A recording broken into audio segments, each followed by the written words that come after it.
Hey, I'm Alex Radcliffe from Board Game Co, and this is not to back or not to back. No. Instead, this is 10 Kickstarters I regret not having backed, with like 14 caveats to explain that. But before we dive into that, basically, for those who are here on Monday morning and all that stuff, usually we have a to back or not to back. But today I'm out of town, and unfortunately that means that I do not have a to back or not to back prepared. Instead, I have, well, this video. We'll be back to our regularly scheduled to back or not to back content next Monday, where rest assured we'll be going over all the latest campaigns, including if you stop by here, apparently the campaigns you should totally be paying attention to right now are Terraforming Mars, the dice game, which by the time you're watching this should have launched. I'll include a link down below. Make sure to check that out. That's a big deal. And then Tainted Grail, Kings of Ruin by Awakened Realms. That's going to be also launching by now, by the time you're watching this video. So again, two large projects to check out. There's a whole bunch more, but those are just the larger ones. And with that, let's go ahead and go back to the whole 10 Kickstarters I regret not backing. Now, as usual, this comes with a bunch of caveats, and the particular caveat this week is the fact that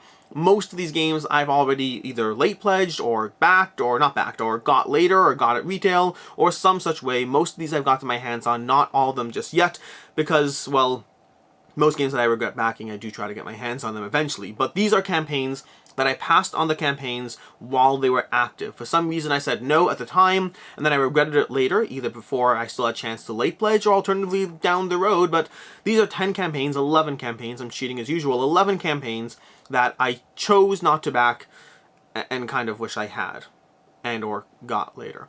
Starting off with number one. Number one is going to be Solomon Kane from Mythic Games. Or number 10, I guess. Number 11. Number 11 is Solomon Kane by Mythic Games. This is the only one on the list, I think. This is the one of two on the list that I haven't played. Although the other one, there's a reason, is on the list. Solomon Kane by Mythic Games is a game that I totally passed on this one because I didn't feel the need to dive into this epic, giant narrative game with tons of miniatures. I was interested, but I wasn't overly compelled by it. Fast forward to where we are today, and this one has gotten plenty of positive coverage from a bunch of channels I trust, from a bunch of channels whose tastes align with me enough on even campaign games or things like this. And so Solomon Kane is one that I said no to at the time, responsibly I might add, but I'm at the point now where I definitely kind of wish I had my hands on this one, and it's one that I haven't yet gotten. I probably will at some point, but I do have plenty of other campaign games to get through first before I overly lose sleep on this one, which is why this is number 11, by the way, because of that aspect, the fact that as much as I regret not backing it, it's probably a good thing that I don't have it here yet. It would just be joining the shelf full of other campaign games that I did back and am not getting to quickly enough. But Solomon Kane, Mythic Games, got a lot of positive attention when it came, and it's still getting positive attention. It's one that I'm definitely interested in and will almost certainly pick up at some point. My number 10 is Horizon Zero Dawn, and yes, this is definitely a controversial pick, but yes, I have Horizon Zero Dawn, like I said already. Most of these I do already have, but I intentionally and specifically did not back this game when it was on Kickstarter. I saw the game when it was on Kickstarter. It looked cool, and it looked like it had tons of miniatures, and it also looked like it had a price point of £280 for the all-in, and I was, well, this is early enough in my Kickstarter days that number still scared me. It scares me now, to be clear, but it scares me less now, because now I look at it more like, is it worth it, is it not, will I be able to sell it or not? At the time, I just looked at it like, this looks cool, the miniatures look amazing, but also it's £280. And also, back when this was on Kickstarter, I still hadn't played Steamforged games yet, and I knew that they had a reputation around Dark Souls, and so I was like, you know what? I'll be responsible, and I won't back this gigantic mass of plastic. I just won't, even though every single miniature looks cool, and even though I'm very tempted, and even though I kind of want to get all the stuff, and it looks like it looks so cool. It looks so cool, like I've played the video game, didn't finish it, but I played the video game, and I definitely wanted to get my hands on this one, but I responsibly said no. Then, fast forward to whenever, and Steamforged Games sent me a copy of this, and I've since played this a few times. I still need to review it. I know I need to play it a lot more first, but I've played Horizon Zero Dawn a few times, and I've really enjoyed this one. I have complaints. We'll talk about it more when I eventually get to the review. I understand this is definitely a controversial pick in the sense that this game definitely got a lot of mixed press on this one. Lots of people like it and enjoy it, and lots of people are like, it's broken and it's terrible in all the worst ways. Honestly, I understand both sides of the conversation, and for me, I enjoy it. Ultimately, what it comes down to is when I play Horizon Zero Dawn, I have had fun every single time. I have complaints. I understand why why other people have complaints. For me, I just thoroughly enjoy the game despite all of that. And so yeah, Horizon Zero Dawn, this is one that And Steamforged Games just announced, by the way, in fact, why don't we go over here, Steamforged Games just announced that they are going to have Elden Ring coming up soon, which I don't know if it will show us over here. Does not look like it shows us, you have to go somewhere else, but they have Elden Ring coming up on Kickstarter shortly. That's another one that I'll be paying attention to. Moving on from there to my number 9, my number 9 is Canvas, a game that I absolutely, totally passed on when I was on Kickstarter because of the fact that I took a look at it and I thought this doesn't look like it's that much of a game. It looks more like it's like an experience with like all this overlaying art aspect. It was focusing very heavily on the acrylic overlaid art pieces, and I was like, that looks like a fun little thing to do, but also not much of a game.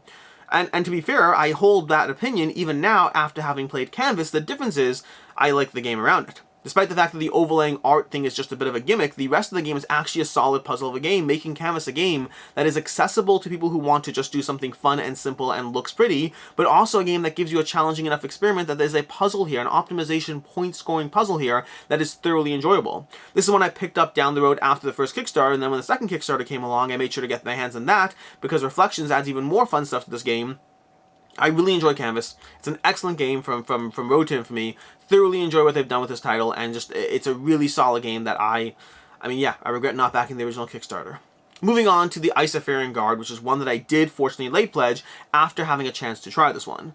The Isofarian Guard was on the Kickstarter at the same time as roughly the same time as Trudvang Legends. And Trudvang is one that I was more excited about than the Isofarian Guard, and I hadn't played either. Both of them I was just judging based on the book by its cover, but both of them had this like winter aesthetic, and both of them had, you know, bag building and story mixed in with a exploration narrative aspects. Both of them looked very interesting and different, and well, very interesting and compelling in different ways. Ultimately, at the time, I was still trying to be responsible about what I backed and how much I backed. To be fair, I'm still trying to be responsible, I'm just not always succeeding. But I ended up backing Trudvang Legends, and I ended up not backing the Isofarian Guard. I had my reasons. I did a full video why I didn't back the Isofarian Guard, and to be clear in that video, I said a lot of nice things, but also reasons why ultimately for me I ended up passing on it. Fast forward till, I don't know, maybe 6 months ago, and they reached out to me, Sky King Games reached out to me, and they had a prototype, a production-ready prototype kind of ready to play, and they dropped by, and they showed me how to play the game, and then I dove into the game, and I really enjoyed the Isofarian Guard. A lot going on as far as the actual gameplay, but the bag building, the character building, the puzzle of how to pull and manage and navigate your chips as you go through this game, all very enjoyable, as well as an incredibly compellingly well-done narrative, with just like such incredible from Foreteller. But they did an incredible job with the narrative, really pulling you into the adventure. Some of the best narrative I've seen in any game. I think rivaled only by actually Kingdom Come Deliverance over on GameFound at the moment, or maybe not on GameFound, depending on when you're watching this, I guess. But yeah, Kingdom Come Deliverance and Isofarian Guard are for me the two best narratives I've played and experienced in any game. And so the Isofarian Guard was just absolutely incredible in what it did, and I really thoroughly enjoyed it, and then late pledged it because that's what I was going to do. Fun fact, by the way, and unrelated, I then got Trudvang Legends a few weeks ago, dove into that one, and while it was fun, I enjoyed it. That one I'm getting rid of, and I'm keeping Isofarian Guard instead, so the tides have turned on those two. But Isofarian Guard, one I passed on, and I'm happy I had a chance to late pledge before that opportunity slipped away. Then we have Almanac Crystal Peaks from Colossal Games, a game that was on Kickstarter, and a game that I remember seeing this one and thinking that it looked intriguing, but thinking it also looked a little light. This is a worker placement game that is a page-turning worker placement game, which you're going to be turning pages one at a time, each page giving you a different worker placement puzzle as far as how you navigate through this journey that you're going on. There's also Almanac the Dragon Road, which is already out, and both of them were rated well. Almanac the Dragon Road was rated well, but not amazingly well. Combine that with what the game looked like, and I just thought it looked like a fun game, perhaps a little lighter than what I was personally looking forward to. Then I had a chance to play Almanac the Dragon Road. Months later, and it was way too late to late place for this one, and I played Almanac the Dragon Road and really enjoyed it. Really enjoyed it. I thought Almanac the Dragon Road was absolutely fantastic. I played it on the recommendation of Thinker Themer, who said it was great, and I dove into it, and it was absolutely great. It was simple. It was definitely on the lighter side. My concern that it would be a lighter game is absolutely true. It is a lighter game, but it's a lighter game that's absolutely charming at the same time. A lighter game that gives you a fun puzzle of a game that is just delightful to go through, variable in the experience, and I always want to dive in and try another page, and I don't think I've actually played all the puzzles just yet, because again, every page is its own worker placement puzzle. And so Almanac Crystal Peaks is one that I definitely regret passing on this one. I regret passing on this one because it was one that I just wasn't compelled enough at the time, and by the time I was compelled, it was too late to late pledge on this one. Next up, we have Museum Pictura from Holy Grail Games. Now, Museum Pictura was one that was on Kickstarter, and I passed on this one because it was Museum Pictura, which seemed like it was a subsequent follow-up to Museum, which is a game that overall I hadn't seen enough positive buzz about, Museum being a set collection game, and one that just didn't seem compelling enough to me to want to pick it up. Turns out I didn't even realize until much, much later, and I'll explain how we got there, but Museum Pictura is one that is actually a very different game than Museum, using some of the same mechanics, but generally being a very different experience. I just wrote it off as like an expansion to Museum, and therefore didn't back this one. And the reason I did back this one is because Encyclopedia, from the same publisher, Holy Grail Games, Encyclopedia, is one that I thoroughly enjoyed. Encyclopedia is one of my favorite games from last year, or from this past year, or whatever. Depends on when you count it, because I played it in 2021, but it's in 2022. It's one of my favorite games, is what I should say. Like, Encyclopedia is a prototype I still have, and I still dive into, and I've shown it to people in my game group, and they all really enjoy it, and it's just a really, really solid game. And so when I saw that the same publisher and the same designers were making Museum, I took a look for a little closer into this one, saw Museum Picture was a different game, and then went ahead and picked up a copy, and overall have really been enjoying this one. It's one I haven't gotten around to reviewing yet, and I don't enjoy it as much as Encyclopedia. Encyclopedia is still the better game for me, but Museum Picture is an excellent game of set collection, of trying to optimize your score as you collect the various things and make the patterns into your own little gallery as you distribute the various pieces of art. Really enjoy the puzzle of this one, and I really, I'm excited to dive back in, try it with the expansions and all that stuff, but this is Museum Picture, an excellent game that I regretfully did not back, but did have a chance to pick up. Fun fact, while on the subject, the publishers I believe are coming out with, the publisher and same designers are coming out with Copen Dying City, which should be on Kickstarter as well, soon, I guess. Moving on to my number 5, I guess. My number 5 is going to be Radlands. Radlands from Roxley Games is a game that I totally passed on, which is unusual for me, by the way. I usually back most Roxley Games titles on Kickstarter, but Radlands is one that I didn't back this one because of the fact that it was a 2-player head-to-head card game, and it's a 2-player head-to-head card game for like $50, which I just thought was too much of a price to pay for a game that, for a genre, I should say, that has not served me that well in the past. I always enjoy 2-player head-to-head games, but I don't typically love them. I find that they give you a puzzle that is fun to go through, but overall, unless you're playing the same game with the same people again and again and again, I find one person often has a strong advantage when you're going with a direct head-to-head 2-player game. And Radlands is different in the sense that Radlands has like 140 cards of the entire game, which makes it very easy to pull up and learn. This is not a collectible game or a limited collectible game or any version of that where you can buy a ton of expansion content and quickly outpace your opponent in the knowledge of the experience. Rather, Radlands is thoroughly enjoyable. I had a chance to pick this one up after Roxy sent me a copy to review, and I just really, really liked it. Like, really liked it. I still need to pick up a deluxe edition. I haven't gotten around to that yet, but this one is one that it gives you all the tactical strategy of a game like Magic the Gathering. And hold up, I know it's not Magic the Gathering. For those who love Magic the Gathering, obviously 140 cards does not give you the tactical depth and breadth that MTG gives you. I'm aware of that. But it gives me the same feeling, the same concept, the same enjoyable tactical card play of when do I play this? When do I hold on to this? Is this the right time, the right moment? Knowing the cards at the table, because again, there's not that many, and so you can start planning around the reactions with only a few games under your belt. It's a game that is thoroughly compelling, thoroughly enjoyable, is self-contained as a system. They said there's never going to be expansions for this. I still wonder if they're going to hold true to that or come up with like side, standalone games. I don't know what they're going to do with this, but it's one that was really, really, is really, really fun, and it's one that I regret not backing. Moving on to my number 4. Number 4 is another one of those that I managed to late pledge, as is number 3. We'll get to number 3 shortly. And by the way, this is a good time to mention that, as usual, I'm sure there's like 5 other games, or maybe 10, 15 other games that I totally forgot that I didn't back and I now love or wish I loved, or any of those. These are the 11 that I could recall as I was putting together this list. But number 4 is Planet Unknown.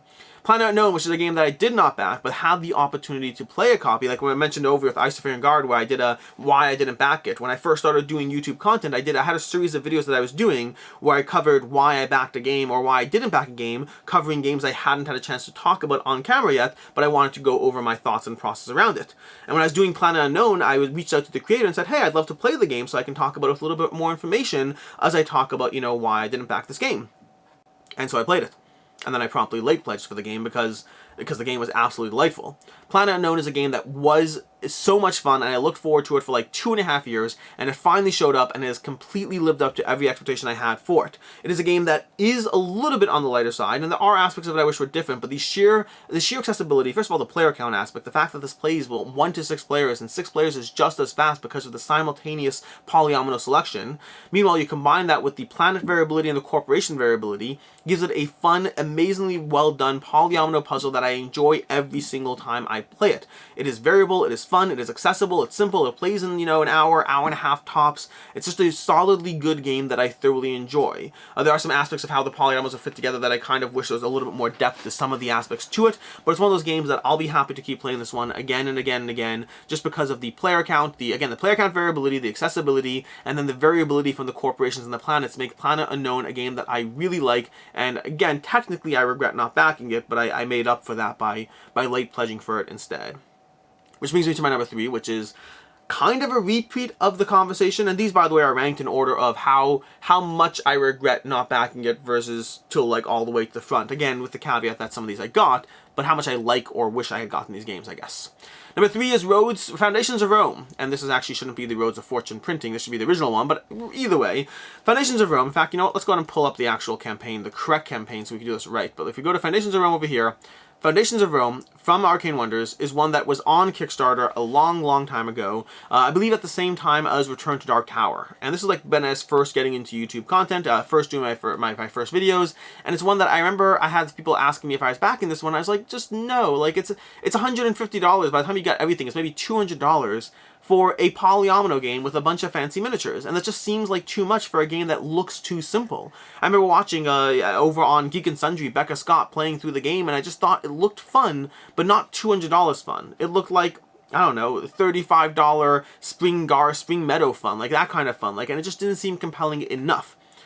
And then, again, see the previous conversation around Planet Unknown, I was doing a why I didn't back it video, and so I reached out to Arcane Wonders and said, hey, I would love to actually play it, because there's a TTS copy available, and I said, I'd love to play it online, and see if it's a game, see a bit more about the game, so I can actually talk about it a bit more when I do my video. And then again, I played the game and turned around and backed it. There's a disturbing trend here where if I play a game, I like it a lot more than if I don't play a game, which makes sense. That is a good thing. That is how games should be. But Foundations of Rome, I played it online, and I really liked it. There's a depth to the experience, of placing your polyominoes down, trying to like plan around the board and gather the right lots. In fact, by the way, I played this today as well. But it's a game which you're trying to tactically plan around how you're going to build out Rome, but also being mindful that other players are constantly building things out, and then putting down your buildings to react to their buildings as you grab the various monuments, as you grab the civics buildings you place down so you can try to figure out what to do, as you replace your own buildings with other buildings to screw up your opponent's placement. It is a mean and tight game that works well at 2, 3, and 4 players. I say 2, 3, and 4 because I think 5 is a little crowded. 2 and 3, well, 3 and 4 is my sweet spot. 2 is still very solid. 5 to me gets a drop crowded in the experience, but they all actually give you a decent game, and it's a game that I thoroughly enjoy the simplicity, the quickness of setup, and by the way, since that TTS play, this game has since landed, and it has continued to hold up. It's one of those games I just continue to dive into. Like I said, I pulled it out and played it today, teaching it to somebody new for the first time, and they loved it as well. Foundations of Rome is an expensive game, to be very, very clear, and you can still get your hands on, like, I think you could late pledge that most recent Kickstarter, and you can still get your hands on that one. It is absolutely an expensive game, but it's an expensive game that, first of all, the production quality does add to the gameplay immersion. This is one of the prettiest games to have set up. By the time that game is complete and to look down at that Rome that you have all built together, it looks absolutely amazing, especially if you have the Sundrop version. I highly recommend the Sundrop version of it. But it's expensive, it's premium, but it is a well done game. This is not a light experience. This is an experience that is tight, that is mean, that has 5 different expansions and modules to mix it up in case you want this, that, or the other. Overall, I thoroughly enjoy Foundations of Rome, and it's absolutely a game that I'm sad that I didn't back it and happy I had a chance to late pledge for it. Which brings me to my number 2. My number 2 is the second game on this list that I have not played. My second game that I have not played. The other one being Solomon Kane, but Frosthaven is the only game on this list other than, well, Solomon Kane that I have not played. The reason this one's different and significantly higher on the list than Solomon Kane is because of the fact that this is basically Gloomhaven 2.0. This is going to carry over a lot of the same aspects of Gloomhaven, and I remember when they had this Kickstarter with its 83,000 backers and 12 million, just shy of $13 million raised.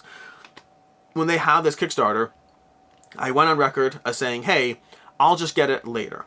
With the $100 price point they had, what did they have? They had a $100 price point for Frosthaven over here, and Gloomhaven nowadays being a game, and then of course that was plus shipping and taxes and all that stuff, but nowadays Gloomhaven is a game in which you can get Gloomhaven for like $80 from any number of different places on sale on a regular basis. I was like, I'm not in a rush. I don't need to pay $130, $40 or whatever it is to get this game on Kickstarter and pay for it a year and a half, 2 years in advance. It's been 2 years now, but I don't need to do that. I'm totally fine being patient and just picking up a copy of Frosthaven for $80 when it's on sale at Amazon. That's what I said at the time. It also helped that at the time I hadn't really been playing Gloomhaven that much, and so I was like, you know what, I'm not in a rush. I'm really, really totally not in a rush. I had Gloomhaven, I wanted to play it, but I hadn't actually dove into it yet heavily just yet. Fast forward to like 2 years later, and two things have changed.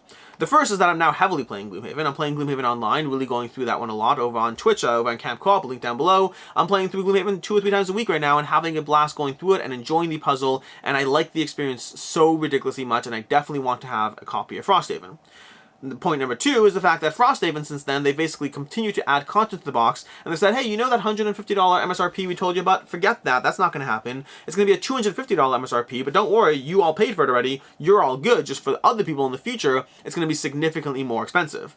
And so this is definitely one that goes under the catalog of being a game that I absolutely regret not backing. I wish I had a $100 pledge in this game. I definitely want a copy for my collection. I'm playing, I mean, at this point, I'm probably playing Gloomhaven more than any other game. Other game might be tough. I might have more hours of Cthulhu Death May Die under my belt, but it's definitely close. In terms of hours I've sunk into a game, Gloomhaven has to be within the top 5 games of all time for me that I've just sunk that many hours into it.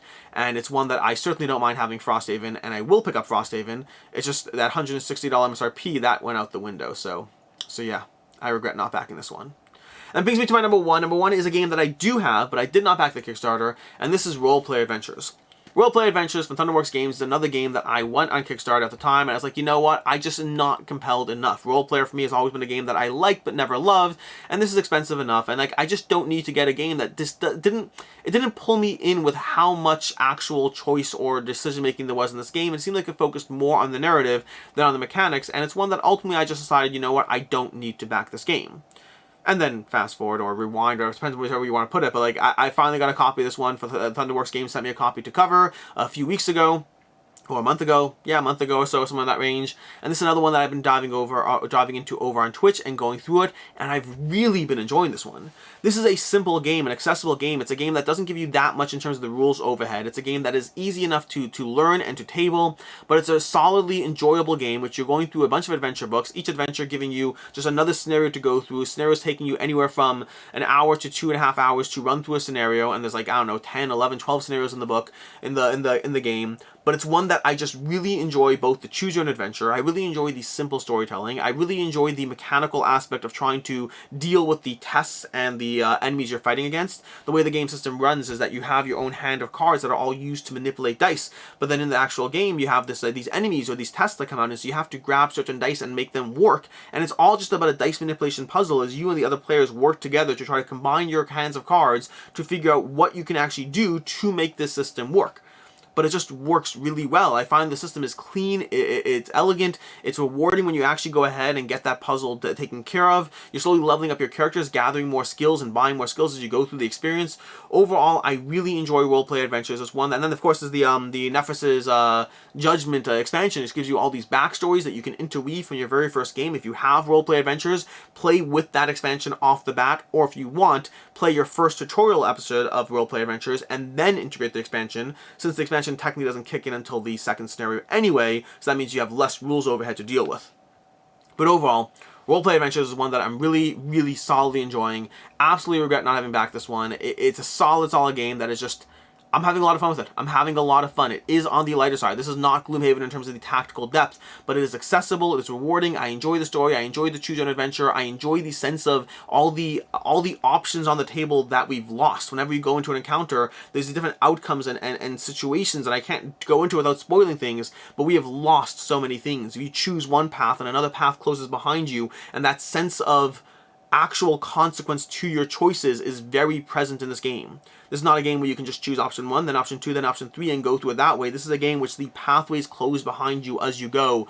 And so even just 3 adventures in, which is all I'm in, I'm only 3 adventures in so far, but even just that deep into the experience, it's just fun. It's just a lot of fun. I'm really enjoying Roleplay Adventures, and I'm very excited. This is one which Thunderworks Games is going to have another Kickstarter, I believe, coming up soon for more content for the game, and it's one that I'm very excited for. I really enjoy Roleplay Adventures, and yeah, that's my number 1 pick.